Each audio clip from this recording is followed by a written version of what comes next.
Welcome to The Good Word. My name is Vincent Goodwill, senior NBA reporter for Yahoo Sports. We are part of the Ball Don't Lie podcast. Get us wherever you get your podcast. It is Wednesday, which means we are back to Wednesdays with Tom Haberstroh. Of course, he's a contributor here at Yahoo Sports. He's got the big number. I think that's coming out later today. If you by the time you hear this, the big number will probably already be out. So get all of that where you get your CDs and tapes. Tom, how you doing, man? I'm doing great. You look great for someone who was right until 1 a.m. Man, it's a late night in Los Angeles, and it's even a later night when you're waiting on Kyrie Irving and Luka Doncic to talk to the media because they like to take their sweet damn time. That's always tough. You know, when they do the double or the triple press conference, that's brutal. Yes. You know, like, hey, LeBron might be ready, but he's not. I remember in Miami, it was always LeBron and D-Wade would always come out together. Yep. And one guy would be ready to go, but the other one would be taking their sweet time getting up to the stage, and we would just have to wait there. But, you know, this is first world problems, Vinny. It is. And I'm sure one of them dudes just had extra time to put on more shea butter.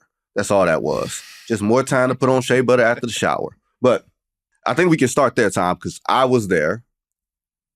Dallas tied the series with the Clippers, predictably, in my opinion. Kawhi Leonard came back, but didn't really, I don't think, look like himself.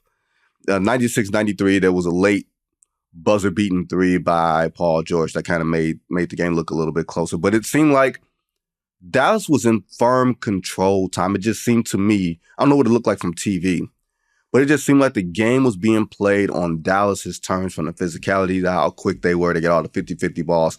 And then you got two guys who can just create shots late in the clock, probably better than any two players in a given team in any of these playoff series. Maybe this side of Denver, I suppose.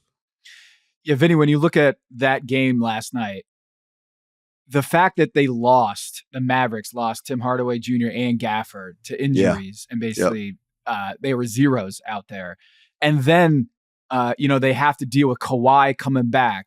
He didn't look 100%, but he was confident. He was getting to his spots. He wasn't as efficient as he usually is. He was 0 for 5 from downtown. That's not going to continue. I thought he looked much better than most stars would if they had basically a month off of the game and then coming in the middle of the playoffs. So I'm glad to see Kawhi moving, and he's not a guy who likes leg braces or knee braces out there. Right. He looked like himself with the exception of the perimeter jump shooting. Now, when Luka has that going and Kyrie is playing that well, they're just about unbeatable, right? Like Luka Doncic, he dictates the pace in such a way that no matter who's on the floor, he's always in control. And he's bigger than everybody. He's stronger at the rim. The timing and the footwork is insane. And that step back, man, that step back 3-pointer where he roared to the audience. I don't know if you could hear that, Vinny, from where you were sitting, but I can read lips. Yeah. My daughter, she's 7 years old. She was watching the highlight this morning on TV, and she looks at the screen when he roared to the crowd, and she's like, "Daddy, there's a bear on the TV." I'm like, "What?" Looking at the TV, and it's Luka screaming, and the dude, like, man, that step back is, we talk about the most unguardable shots in NBA history, Vinny. We talk about the skyhook with Kareem. We got to talk about Luka Doncic's step back, because when we look at the numbers, okay, Vinny, Luka Doncic, that dagger against James Harden, it's his own shot. But Luka Doncic has 201 made step back 3-pointers this season, according to Second Spectrum data. 201. The next highest in the NBA is Steph Curry at 86. So he's lapping the field. Lapping the field. If you add it up, Steph Curry, James Harden, and LeBron James's made step back 3-pointers, it would still pale in comparison to Luka Doncic on that one shot. So he's kind of like the new dog learning the older dog's tricks, with James Harden with the D-cells, with the step back threes. Like, that's all James Harden stuff. And now he's doing it in his face at the Clippers. And it's just, what are you going to do? Pray. Because I think the Mavericks kind of have this formula where, and I don't know if you see it like I see it, when they picked up PJ Washington, they picked up Daniel Gafford. These are not like household names. And they came from losing teams, so you weren't sure exactly what type of habits they had. They've come in and given this team a defensive identity or an enhanced defensive identity. Daniel Gafford didn't even play a lot last night, like with the ankle. What's the ankle? His back injury. Tim Hardaway hit the ankle. But just from the end of the regular season or that point in March where the game started getting called a little bit different, and you add in a guy like PJ Washington who does not mind getting in your face, does not mind mixing it up, and he hit shots last night. Like he had 10 of his 18 in the fourth quarter. That was clearly going to be the game plan from Ty Lue, which was basically, I don't respect you guys. The Derrick Joneses, the PJ Washingtons, the Tim Hardaways, the Dante Exums, we don't respect you. We're going to sell out on Luka and Kyrie. We're going to make this as ugly as you want to make it, and we're going to make you guys make shots. The problem is Dallas like playing just as ugly as the Clippers like playing, and except their old guys ain't that old. Like Paul George and James Harden and Kawhi, and you mentioned Kawhi. Kawhi looked better as the game went on. You can tell he started finding his rhythm, but it was tough sledding for Harden. It was tough sledding for Paul George because those guys were in their face all night. And I'll tell you who else was in their face all night. Mr. Step Back King himself, Luka Doncic. Hey. They were not getting anything on him. And Luka is not the dude that's going to play defense. But if you allow more physical play, Luka's a big boy. You're not going to just go around him if he sticks his chest out there for you.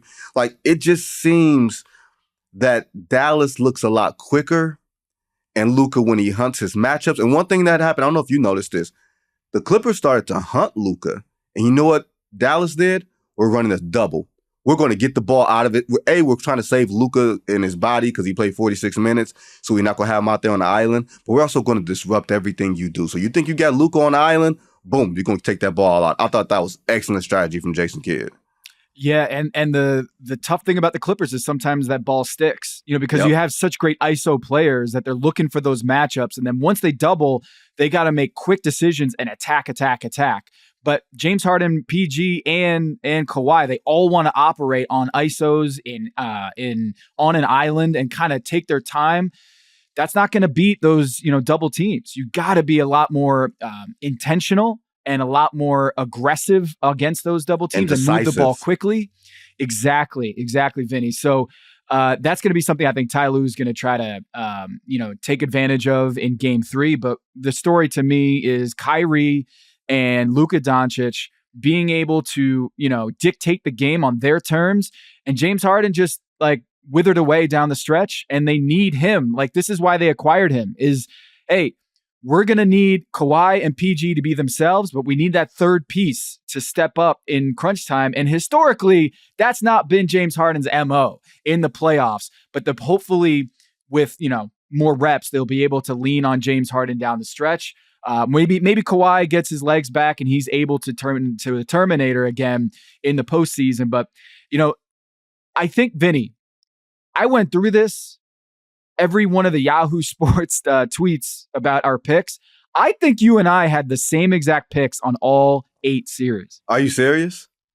Every single one. We were seeing eye to eye in the number, not just the team that was going to win the series, but also the opponent. In the number of games. So you and I were all over this. I think we picked Dallas in 7, and I don't feel bad about that pick at all. I think it's going to go deep. No, here's the thing. I would have taken the Clippers, but I don't know what Kawhi Leonard we're going to get. And they got him and they still lost, Well, it's not just that. We talked about the changing of the guard and all that stuff. We're going to get to the Suns and Timberwolves right after this. But when you talk about Harden, and you talk about Paul, and you talk about Kawhi, we're talking about those dudes in their resumes. We're not talking about necessarily how great they can get to right now. We're not seeing James Harden in his absolute prime where he's getting to the line 10, 11, 12 times a game and controlling the pace and everything else. And Paul George is more getting by off of the athleticism he has left as opposed to being the great athlete. And Kawhi Leonard, we saw him dragging a leg in 2019. It's 5 years later. You don't get healthier As you get older, you don't get more dynamic. As you get older, there's like this little sweet spot between being young and inexperienced and stupid, where you just find a sweet spot there, and being older and crotchety. You know what I mean? Where you're relying more on what you used to do than where you can go. And I think that's kind of where the sweet spot the Clippers probably aged YMCA. out of. Yeah, that's what they are. They look slow to the ball last night. And when you allow more physical play, I thought that was going to help the Clippers. It seems like it helps Dallas more. And the refs are just like, hey, sing for your supper, dog. You know what I mean? Like, I think the refs are saying, at least to me, we're not going to help you. The insurance fraud, when you go down the lane and you're going to act as if you're getting grabbed or whatever it is, you better figure it out. You're going to see, I think, Tom, who has sophisticated offenses, who can get to their second and third actions, who can really make something out of nothing late in the clock. And it looks like Dallas is really good at that. Yeah, I keep forgetting that Luka's 25 years old, Vinny. He's coming into his prime, you know? He's got fresh legs compared to James Harden, compared to Kawhi, compared to PG. And we look at him and he looks like he's an old man out there because of the way he moves, and he seems to always be walking with like a slight limp where he looks like he's 35, not 25. But I also think the mind is sharper too. So like, if the game is going to be like prison ball, I think Luka can use his size to his advantage and his hands to his advantage and just be more physical out there. It's going to take a lot more out of his system, but I think that actually helps him. He's so much stronger than the average defender that if it's going to be physical, he's going to be able to use his footwork and timing and decels to get off a shot with just a little bit more daylight. So yeah, I think the referee variable works to the Dallas advantage too. But Dallas has to be praying that Kawhi doesn't feel better coming out in game 3. Because, man, if he turns into that playoff Kawhi Leonard finals MVP, 2 times finals MVP Kawhi Leonard here in game 3, man, wash out. Yeah, I don't know if that guy exists anymore. I don't. And I voted Kawhi all NBA second team. I'm just not sure that guy exists anymore. Speaking of old people, the Phoenix Suns. Tom, if you guys remember, I think it was a month ago Tom was here. Tom said the Phoenix Suns will not make the playoffs. He made a bold prediction here. They're in the playoffs. I don't know if they've realized they're in the playoffs because the Minnesota Timberwolves have told them you are 48 hours away from going all the way home. The Suns are getting nothing in star production from Booker, from KD, from Beal. In Minnesota, look, Karl Towns made all the dumb fouls in the world last night, right? Every single foul he had was dumb. He had the same look on his face like, oh my God, I just tackled a guy. How dare you call that? Yes, Karl, that's what happens when you tackle someone 35 feet from the basket. All right, cool. Rudy Gobert is not getting played off the floor. Ant-Man doesn't have to score 35 a night for his team to beat you and beat you soundly. I think Phoenix is in big trouble. Yeah, it's, to me, it's watching Nickeil Alexander-Walker hit those threes, the depth that they have, that it's not just about Ant or Rudy Gobert or Karl Towns. They're getting contributions from everybody. And Jaden McDaniels has been great defensively. So when you look at this Minnesota team, it is not about the stars. It is about their depth. It is about how hard they're playing. It's about their youth. On the other side, it's a stark contrast to what you're seeing with the Phoenix Suns, a team, by the way, that played with 0 rookies this year. They are backed in the corner with a contract situation that no team wants. They're so deep into the tax, the second apron. They got no young studs on the roster because they wanted that way. They wanted to rely on veterans. They got no rookies. They got no future in terms of, hey, if this doesn't work out, we can pivot easily. And this is the problem, is if KD is not able to be, roll back the clock 10 years, if Devin Booker can't dial it up and be just single-handedly a supernova out there, what are they going to do? And to me, using the Chris Paul piece and just basically pivoting with the Bradley Beal contract and hitching your wagon to Bradley Beal's no trade clause, it was so duplicitous to me. It was so redundant to me. You already have two amazing scorers on your team. Why don't you use that piece with, maybe you couldn't get that third guy that I'm about to describe, but a Draymond type, an Aaron Gordon type, a big who can play multiple positions and be that third lever where it can distribute the ball and do things that KD and Devin Booker aren't going to do defensively. They ended up getting Brad Beal, who's just looking like another guy out there, and he's getting picked up full court by Ant Edwards and getting frustrated, and he's getting out of his game. To me, this team was way too top heavy from the start, and they're looking so much older than we thought they would be at this stage. And I will say, Vinny, if they don't win a game in this postseason, did they make the playoffs at all? And I will win that bet in a technicality, Vinny. No time. Oh, No. Come on. Give it to me, ref. No. Give it to me. They'll have at least a home game. Like if put it like this, here's what I will say. If they don't show up at all, if they get beat by 10 to 15 in every game remaining, in games 3 and 4 at the crib, I will give you that. I'll split the baby. I will split the baby with you. They have to get beat decisively. Remember that Dave Chappelle skit where he was a juror and they said, what would it take for you to believe that this certain R&B singer was on video doing crazy stuff? And he said, give me him with his own ID and, his grandmother verifying verifying and all that, and Neil and my buddy taking notes, all that type of stuff. That's what it's going to take for you to actually win this bet. It's actually going to take that for you. It's like a bunch of unrealistic prerequisites. Because, Tom, you planted your flag. You planted your flag. You got to own that. I know. They got the 6th seed. They missed the play-in tournament, which is a good thing when you miss the play-in tournament. Right. I was wrong about that. They played much better down the stretch than I suspected. But if they go out in 5 games against the Minnesota Timberwolves or in 4 games, I think big changes are going to happen. But what do? They mortgage their future, and Bradley Beal's on a no-trade clause. I mean, maybe you convince Brad Beal that, hey, going to the Miami Heat's a better situation. Do the Miami Heat do that deal with that much money left on his contract? Let me just pull up real quick what the Bradley Beal contract is looking like going forward. Because when we talk about Brad Beal, it's not just that he has a no-trade clause. It's that in 2026-27 season, he's going to be paid $57 million. That's in 3 years. He's going to be paid $57 million. He's got a player option, but I'm damn sure he's picking up that player option because I'm pretty certain that he ain't going to be worth $57 million and getting that kind of offer on the free agency market in 2 summers. My man raised no fool. And it was just flaws. It's flaws in their roster now. It's flaws in how the roster is being used. Having Kevin Durant 30 feet from the basket, telling him to dribble, as opposed to creating offense for Kevin Durant to be the best scorer on earth, that's a flaw in the coaching, right? That's Frank Vogel, who looked like he was losing his ever-loving mind throughout most of that game. That man turned red, or close to red, or whatever shade that is. He turned looked like close to a red. He looked like that angry emoji, the red face emoji. Yes. That's what he looked like.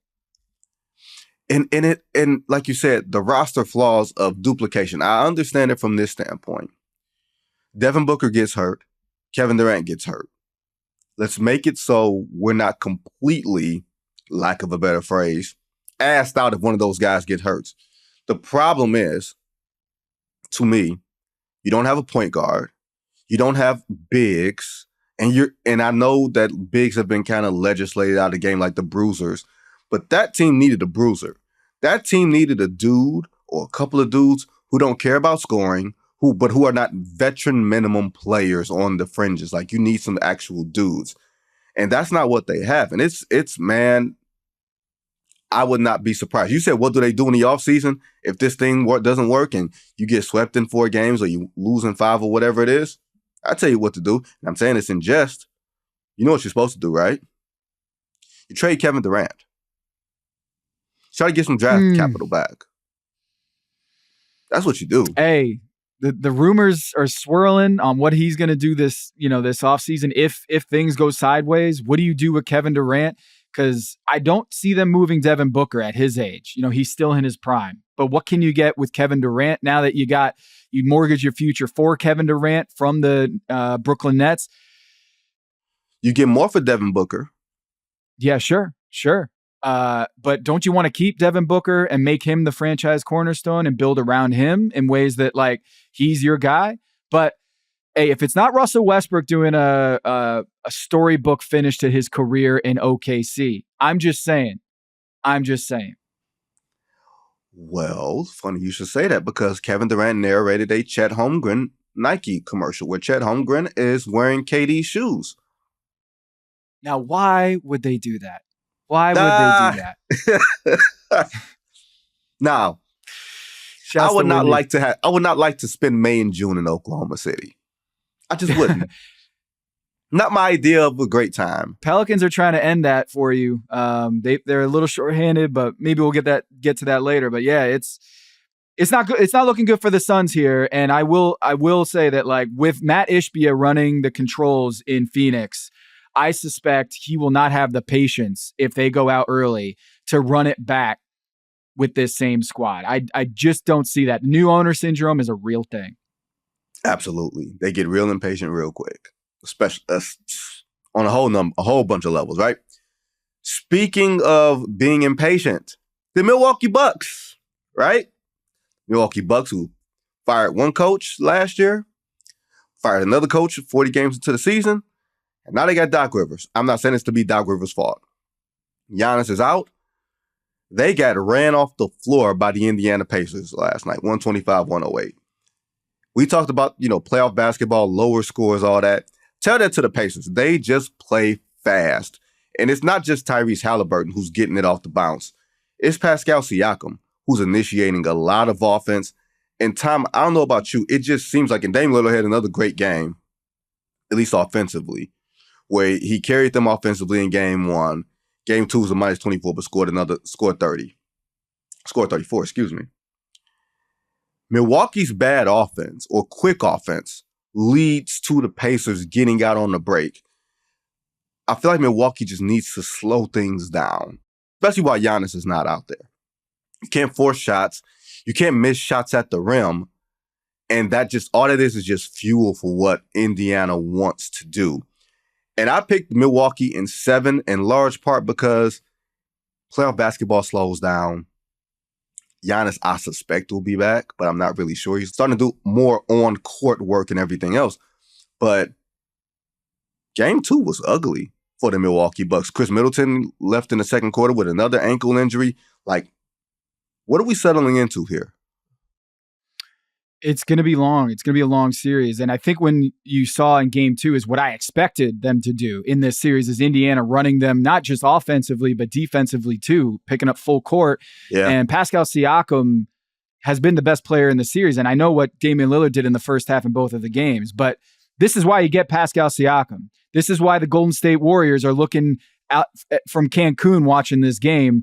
They could have made a deal at the trade deadline to get a Pascal Siakam type player, Lauri Markkanen or something like that. They did not. They stood pat, and now they're looking, from the beach watching these games. So Pascal Siakam, the fact that they got him in that deal with Toronto, excellent pickup, and also the veteran leadership that you need. Rick Carlisle talking about after the game about how he's been repetitive about keep your edge. Keep your edge in this series. And this series, their edge is their speed. Their edge is getting up in transition and running them out of the gym. And Tyrese Halliburton doesn't have to be the first half of the season, Tyrese Halliburton. Right. Pascal Siakam just has to outrun everybody, outwork everybody. And we talk about a team that looks old. How about in the 2 games this series, the fast break points? Milwaukee Bucks have just 6 per game, fast break points, 6 per game.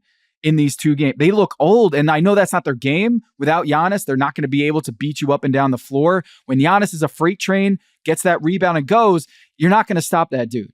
But I feel like, it's got to be worrisome that they've split the series going to Indiana. And I've been in Indiana in a playoff game, and there's empty seats in there, so it's not the biggest, loudest home court advantage in the NBA. This isn't a Minnesota or I'm trying to think of OKC is another one.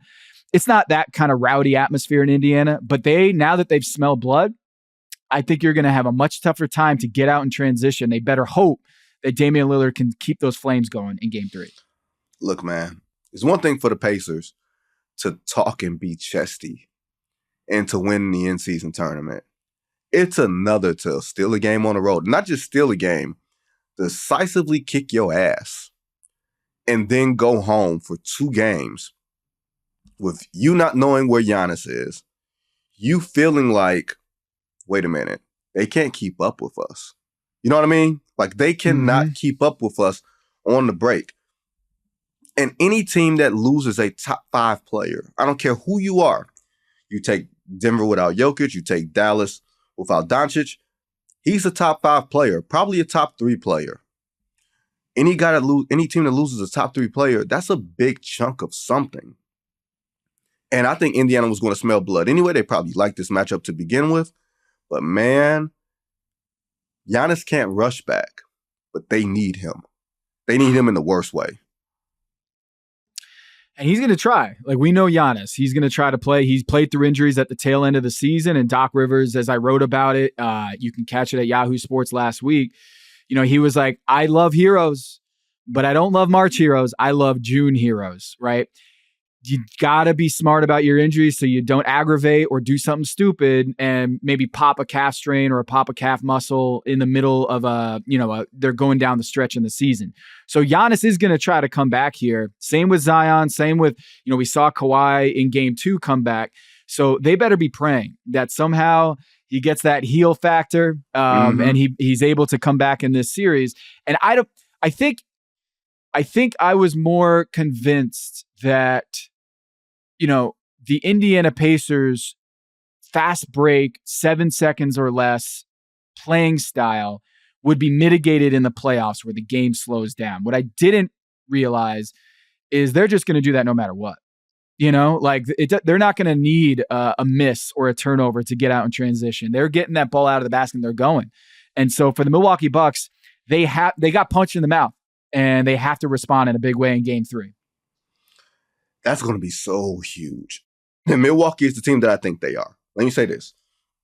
Because I think Milwaukee can still make a run to the Eastern Conference Finals with a healthy Giannis. If Milwaukee is the team I think they are, they will approach game 3 with a seriousness. Not to just steal a game on the road, but to punch them back in the mouth in game 3. If they don't, man, I got serious doubts, not just for their playoff prospects, but for this particular series. Because they could be going home. And if they're going home for the 3rd straight year, where Giannis has won a grand total of 1 playoff series since winning the title in 2021, questions will be asked. That's all I'm going to say. Questions will be asked, folks. We're going to pause for a moment to pay some bills. And when we come back, we're going to talk Celtics, Heat, Thunder, Pelicans, and top 5 rookie seasons. You're listening to Wednesdays with Stroh on The Good Word. Welcome back to The Good Word with Tom Haberstroh. Tom, I'm in L.A. Lakers Nuggets game 3 tomorrow, Thursday at crypto.com arena. I'm wearing black. Oh, Lakers funeral. That's an interesting color. Oh, wow. You're calling it. That's it. It's done. I'm cooking some sweet potatoes for the repast. I'm bringing some tequila. I'm not sure if people know. Sometimes at the black funerals, it turns into a party where grieving tears turns into drunk tears, and hopefully nobody fights tears. Ain't gonna be nobody fighting tomorrow. But you got a big number for Nikola Jokic. So go ahead and give me go ahead and hit me with that number.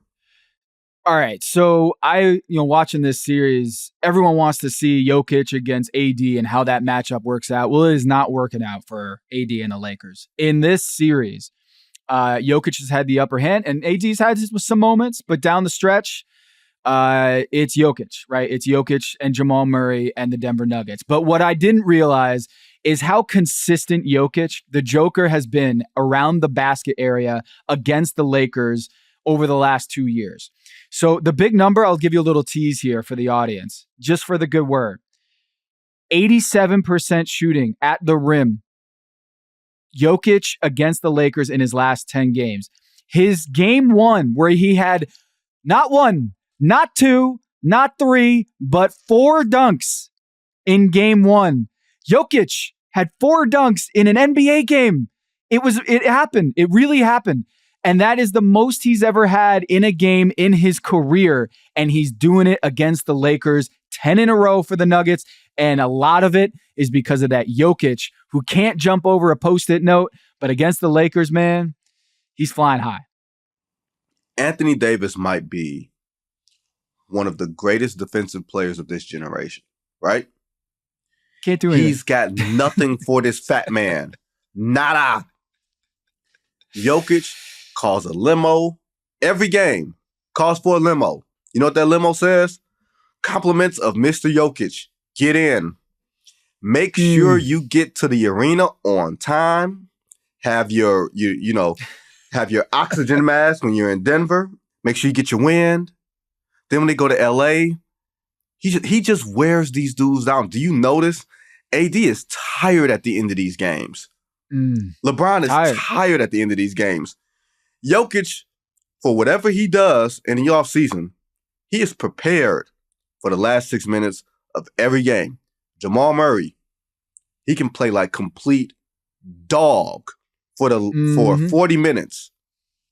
The last 3 or 4 minutes, he's not even looking at Jokic. They just look inevitable. It's no shame for the Lakers, in my opinion, if they get swept. Like, everybody's going to look for somebody to blame. D'Angelo Russell, Darvin Ham, Anthony Davis, Rui Hachimura, Spencer Dinwiddie. They're going to find somebody. They're going to find a fall guy, right? It could be an usher at crypto.com. They're going to find somebody to blame here. But you're losing to the champs. And you're losing to the best player on earth at the peak of his powers, where your best player, who is Anthony Davis, can do nothing with him. That is incredible to me. That's all. It's incredible. And I remember a Denver coach pulling me aside when I was at a game like a year ago. And he was like, yo, people don't realize how well-conditioned Jokic is. Like, he does workouts after every game, and yes, some players do that, but he'll run stairs. He just outworks everybody. There's not a time in the game where he is going to be the last one down the floor. He always, as soon as that ball is up, he's looking down the floor and he's trying to hit AG down the, he's trying to throw a Hail Mary down the floor, or he's just going to go run. And he does that every play down the floor. And AD does not want part of that life. Nobody wants part of that life. So Jokic, the way he looks, man, it's almost mean. It's mean the way he looks, so flabby and just out of shape, but he's just going to outwork you every game. And that's what happens in the fourth quarter against Anthony Davis in his last 9 matchups. Plus 45 for Jokic, minus 45 for Anthony Davis in the fourth quarter. And that, to me, tells it all. That's a number. That's the big number right there from Tom Haberstroh. We're going to move on to a series that's slightly less competitive. I'll say slightly, because the Celtics and Heat ain't but so competitive right now because there's no Jimmy Butler and no Terry Rozier and all this other stuff. Celtics Heat game 2 tonight in Boston. The only reason we are considering the fact that Miami can steal a game on the road is because their exposure's on the sideline. Mm-hmm. Nothing in game 1 says these two teams should be on the same floor with each other right now. Is there any blueprint that Spo can sort of lay out? Because the Celtics seem to have everything, at least in this series, where they have the size advantage, the quickness advantage, the shooting advantage. Did you see anything in game 1 that would give Miami hope for game 2?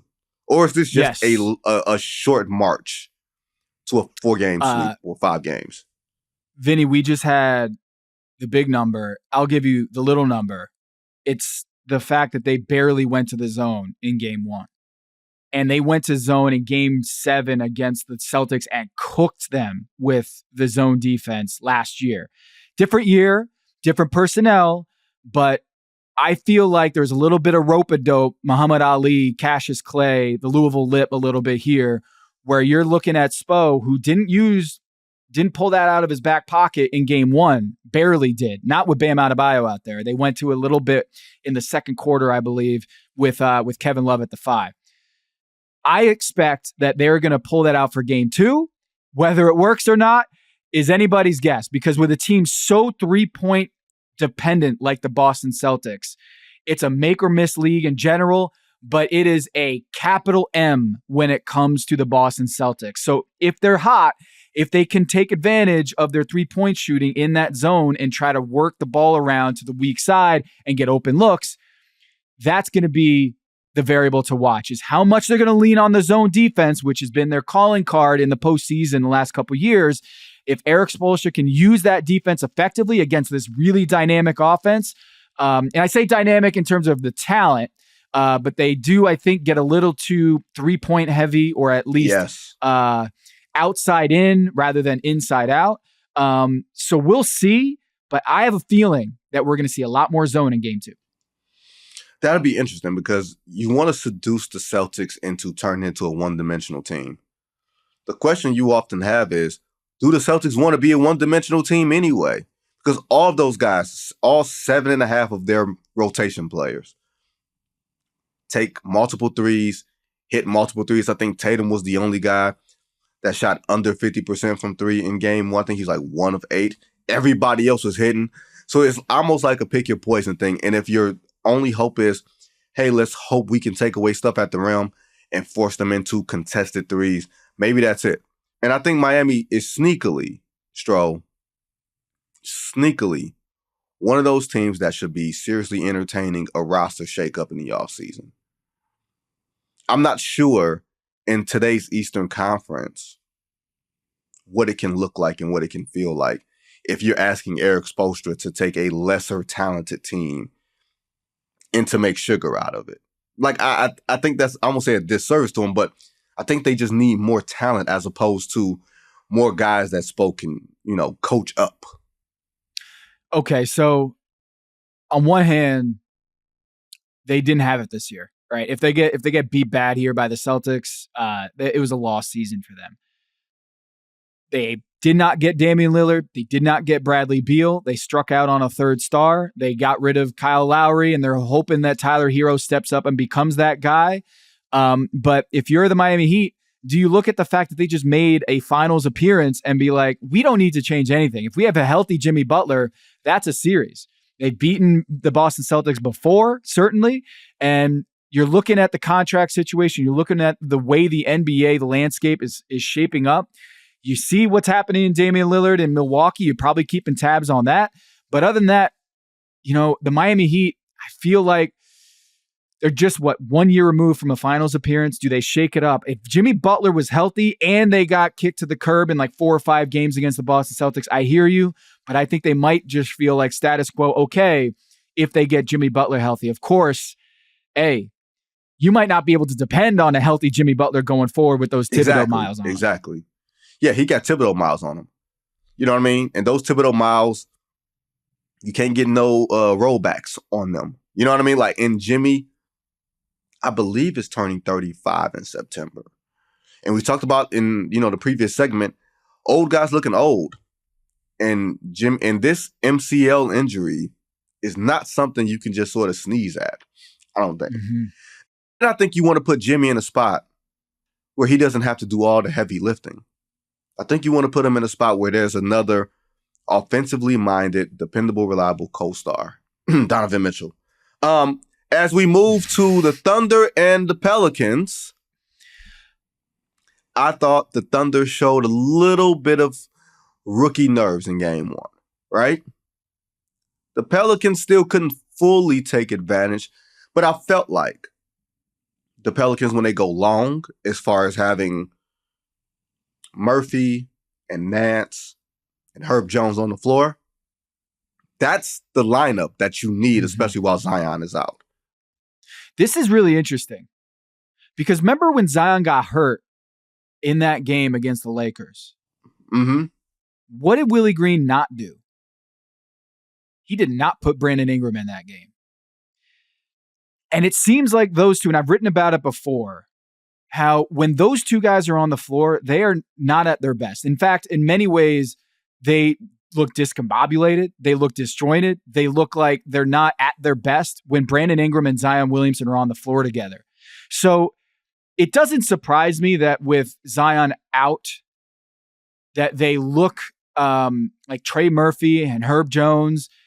They look outstanding. And this is, by the way, Trey Murphy is a legit young player in the league. Yes. And he deserves more playing time. And I know my guy, Zach Lowe, mentioned this recently, is the fact they got to make some decisions this offseason because they got to get those two guys more playing time, Herb Jones and Trey Murphy. Yep. And it just seems to me like the other shoe's going to drop. I don't think it's going to be Zion, but I would be surprised if the way they look with just one of those stars out there, the way they look, I think they make changes this offseason. And it's not like a huge thing, but I wouldn't be surprised. They lost a close game in game one. I want to get ahead of myself. But how good they look, Vinny, when they got just one of those guys out there versus both of them, it just feels like the chemistry isn't there to be hitching their wagon or building that foundation for the long term when it feels like, hey, they're better with one of them out there. Well, here's the thing for me. CJ McCollum is not really a point guard by trade. He's just playing the position right now. So because of that, you're asking players who are not necessarily inclined to set up other guys to do so because of that by function of the position. I think, and we talked about Giannis earlier, when Giannis and Middleton were really getting it going, the thing that struck me about them was that Giannis needed the whole floor, Middleton did not, right? Mm-hmm. Middleton could catch the ball at any point on the floor, and he was going to somehow shoot it within that box that he was at. Mid-post, corner, wing, so they weren't getting in each other's way. Zion needs the whole floor, strong hand driver, big rim runner. You know what I mean? He's not a shooter, but he needs the whole floor to sort of get himself that runaway. Brandon Ingram is a dribble, turn, stop, fadeaway guy. They use too much of the same real estate on the floor to be effective at the same time. I don't think it makes one guy bad or one guy bad, the other guy a bad guy. I just don't think at this point it's necessarily the best fit for each other where you have Herb and Trey Murphy cutting, slashing, spot up shooting. Vinny, this is why I wrote about it last week. I hate the fact that every series feels like a injury question mark. What do the Pelicans look like if Zion's healthy? Well, first of all, they might not be in this series at all because they might win that game against the Lakers with Zion healthy, right? They might close it out and have a different matchup altogether. And then the same thing with Giannis, same thing with Kawhi. Is just like all these question marks around the playoffs this year is what kind of player are you going to get? What kind of series are you going to get with these injuries? And we saw with Dallas, Gafford and Tim Hardaway Jr. be out. So I hate the fact that Zion Williamson is hurt. I did like to see him in his first media availability talk about, how hard that was just emotionally to get through what was the breakout game of his career, the biggest game of his career, and then have to deal with that hamstring injury in the closing seconds of that game and how just the emotional turmoil that you go through as a young player who's like 21 years old, who's doing that to AD and LeBron. There's so much in that emotionally with those two franchises, with those two star players. I can see how that could just ruin a guy and have him not be back for the rest of the year. He's checked out. Nah, he wants back. He wants to get out on that floor.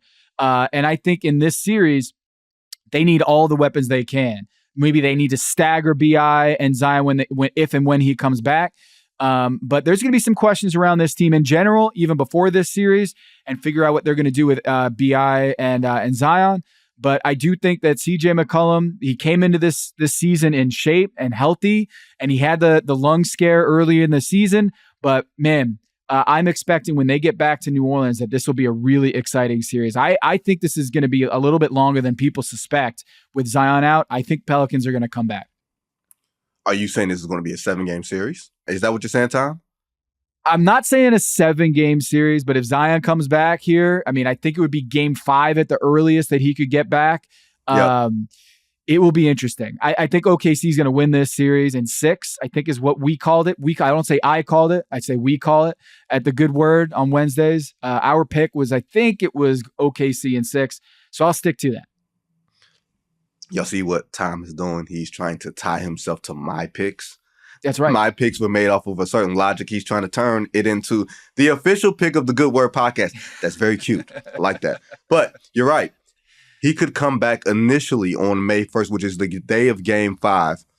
And the fact that I think that he actually talked to the media let me know, because normally with Zion, you keep him away, you operate under the shroud of mystery, you don't hear from him again, and then, everybody says, why did you think he was coming back? The fact that he's talking about it, the fact that he talked about how tough this is, and the fact that he is saying it's definitely realistic, he knows something we don't. And that's going to make for a very, very interesting series. Producer John, open your microphone. Every week, we have Producer John. He's picking a random category, and Tom and I will give you our top fives. It's not quite as random as you make it sound. A lot of the time, there's something, a question I want answered, and I use this top five to try and answer it. And this week, the question that popped into my head is, did we just watch one of the 5 greatest rookie seasons in NBA history, meaning Victor Wembanyama? So I asked you guys to provide me with your top 5 rookie seasons of all time. Ooh. Tom, you can go first since this is Wednesdays with Haberstroh. I'm going to let you go first. All right. Wednesday starts with W-E, and I'm going to go with Wemby at number 5 on my list. Victor Wembanyama, the alien, 7'5". Don't call him 7'3" or 7'4", people. He's 7'5". He had, after the All-Star break, 24 points, 12 rebounds, 5 assists, and 5 blocks per game. I'm going to repeat that. 24, 12, 5, and 5 after the All-Star break at 20 years old. This dude, he would be higher on this list for me, Vinny, if they didn't have to do the Sohan experiment for half the year that made no sense. And I get like the idea, maybe conceptually, like, hey, we want to try something out because we're also, hoping maybe this guy can develop into a Dennis Rodman type of with a handle and can play point, whatever, Draymond. But when they started coming to their senses and Pop came to his senses, it was like, oh, let's play with him with Trey Jones and like really prioritize getting him the ball. He was dominant. So Victor Wembanyama, second half of the year, and how dominant he was defensively, defensive player of the year, in my opinion. And then you throw in the fact that he was just coming on. I mean, he was one of the top 10 players by the end of the season in the NBA. If you put him on the Warriors, Vinny, if you put him on any team with a real supporting cast, he's MVP conversation. That's how good he was in the rookie season. And I will say, my list, just to preface this, my list is age adjusted. So I'm giving more credit to rookies and how old they were when they put up these numbers or put up the campaigns that they did. So I'm just going to give you that. Wemby, I want to hear what you had also on your list. Well, a special nod to Wes Unseld, because the numbers don't say it, right? 13 points, 18 rebounds as a rookie. He was one of those dudes that came into the league like old, and I mean old in age. I just mean like old, right? And he's a special nod to him because he was a rookie of the year and MVP. And that was when the MVPs was voted on by the players. So you know how special you have to be as a rookie to have your peers say, he's the best player in basketball. All right, cool. Number 5 to me. But he's not on your list. I had to give him a special nod. Just an honorable mention. Yeah. Yes. I don't want the old people to get mad at me. To be like, you only put modern players on here, even though I got Jabbar and Bird on here. Number 5 to me, Larry Joe Bird. If you put a rookie Larry Joe Bird in today's NBA, where in the first year of the three-point shot, he shot 41%. He took the Celtics from 29 wins to 61. Yeah, Larry Joe Bird belongs. Yeah, that's another guy that he came into the league with, and he's on the list too, but he's a little bit higher. But Larry Joe Bird, number 5 for me. What about you? Next. All right, number 4, I got Wilt, MVP, also MVP in his rookie season alongside Wes Unseld, I believe the only two in NBA history to do that. 37 points per game as a rookie. That is a record. And also a guy who saw a big jump in the standings for the Philly Warriors that year. So I got Wilt Chamberlain, and I know that era with Oscar and Wilt, and Baylor, a little bit juice stats because of the pace of that era and up and down play, but still 37 points per game. You would normally think that a guy who would win MVP his rookie year, he and Wes Unseld will be at the top of the list. But keep in mind, there were only 8 teams when he won it in 1960. So he's not beating out the rest of the talent level that we're seeing in today's NBA. That's number 4 on my list. So I got 5 Wemby, 4 Wilt Chamberlain. Don't do old people be lying. We're not going to do that. We don't disrespect the old people here. Number 4 for me, Kareem Abdul-Jabbar. Then he was still Lou Alcindor, 28-14 with Milwaukee. He did not win MVP. He was 4th that year, but you could see it coming. Like, out of the 4 years at UCLA, the most hyped rookie at that point to come into the league. That's an easy one, right? Very, very easy. What about number 3 for you? Because I feel like we have something similar. I got MJ, Mike, at number 3, top 3 rookie all time, his season. And again, the youth here is a factor. You know, you could look at David Robinson and his rookie season and what they did with the Spurs, but he was 24 damn years old at that rookie season. You know, when LeBron was 24 years old, what he was doing. So I'm just saying this is on an age curve. So Michael doing what he did, and Larry, I get it, but he was 23 when he did it. Michael at 21 years old, 28 points per game, I believe, as a rookie, basically 28, 5-5 for the Chicago Bulls. Give me Michael in 84. Yeah, against my better judgment, I have that Jordan guy very similarly at number 3. You know, from a cultural standpoint, I'm not even going to say repeat the numbers, but just, you know, coming into the league. He had hair, and he was like a spokesperson for like hair companies and stuff when he was a rookie. Can you imagine that, Stro? That'd be like you having like, you know, you being like hair club for men or something like that. Like, in case you guys don't know, Haberstroh is bald. You know, he's a part of the Bald Brotherhood. That'd be like Haberstroh and John Gennaro, like getting the good word, a hair club sponsorship, you know, for us. I didn't even do the Bomani pandemic hair, man. I just kept it like this. Although I did do a beard during the pandemic, but me and Bo, we did not take care of the pandemic on the top of our head the same way. Bo tried. And Bo actually worked with it because the first 2 series of Game Theory, he was just like, I'm just going to rock with it. I feel him. Mm-hmm. Luckily for me, you know, I'm still follically blessed, shall we say. I'm approaching numbers, and I still get stuff at the top. Little happy. Hey, there. that makes one of us. That's true. But Michael Jordan just coming into the league just as a rookie out of that North Carolina system, it was just like freeing like somebody who was tamed and just saying, hey, go and dunk on everybody. And that's what he did. Now we get to the creme de la creme. Number 2 for you, Tom. Shaq Attack, man. Shaq, number 2 on my list in 92-93 season. He was a beast. 23-13 as a 20-year-old in the NBA when the league was a league of giants.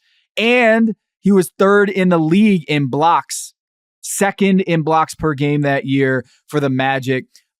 He was 6th in MVP, started that year as a 20-year-old. So Shaq for the Magic, we haven't seen anything like that. The way he rim rocked, pulled down the basket his rookie year, and how light he was, and physically, like we think of him as Lakers, like big Shaq, like 400-pound Shaq. But 92-93, man, there's not many guys who are like Giannis Antetokounmpo, but that is close. Shaquille O'Neal, rookie year, 20-year rookie, and what he did to those rims. Shaq with hair. Speaking of dudes with hair, that was Shaq with hair. That's when they called him the Shaq, right? Right? Number 2 for me, a guy who didn't change uniforms, a guy who didn't change hairstyles. That man did not change hairstyles one damn bit when he was a San Antonio Spur. My man, Tim B. Duncan, right? Woo! The numbers are not like super spectacular. He's like 21-12, right? 2.5 blocks, but he helped the Spurs from like 5 wins to 55. Like, oh, great turnaround, but of course people don't remember David Robinson missed a lot of time his rookie year, or David Robinson missed all the time in the year before. Look at that. Is that the Nike poster? This is my guy Ryan Simpson here who does the art. And yeah, that is the Nike stance right there for my guy Tim Duncan. former Demon Deacon himself. I feel like I can't believe I didn't put him in my top 5. This is blasphemy. I can't go back to Winston-Salem now. Disrespect. He was all NBA first team. He was 5th in the MVP voting. Probably should have been 4th because Karl Malone was somewhere in there. You know what I mean? Yeah. This is a Karl Malone hate podcast here. This is Karl Malone as a choker. Does this mean, Vinny, that we have the same number 1 here? I think we probably have the same number 1. Magic, baby. Magic, 1980. Irv in 1980. He didn't win Rookie of the Year that year because of Larry. But if they did it after the season, after the postseason, after he went, 42? 15-7. 15-7 at center. I mean, come on. That has got to be regular season and postseason combined. That's got to be the best rookie season of all time. I'm glad you and I are on the same page on this one. My man Irv, who was probably laughing at everybody while he was dishing out 42, 15, and 7. My man Julius Erving, how you doing? Ha ha ha ha! It's the Magic Man. That, ladies and gentlemen, is Tom Haberstroh. Tom, of course, is a contributor with us here at Yahoo Sports, and also he has the Substack, right? TomTheFinder.com. See, I remember. I got you. Tom, of course, is here with us every other Wednesdays on The Good Word. Really appreciate you. John Gennaro, of course, is the man with the plan behind the scenes, and thanks to all the others who make this podcast possible. Jake and Dan will be back for No Cap Room tomorrow. I'll be back on Monday for another episode of The Good Word. Where will I be? I have no idea. But until then, everybody be safe.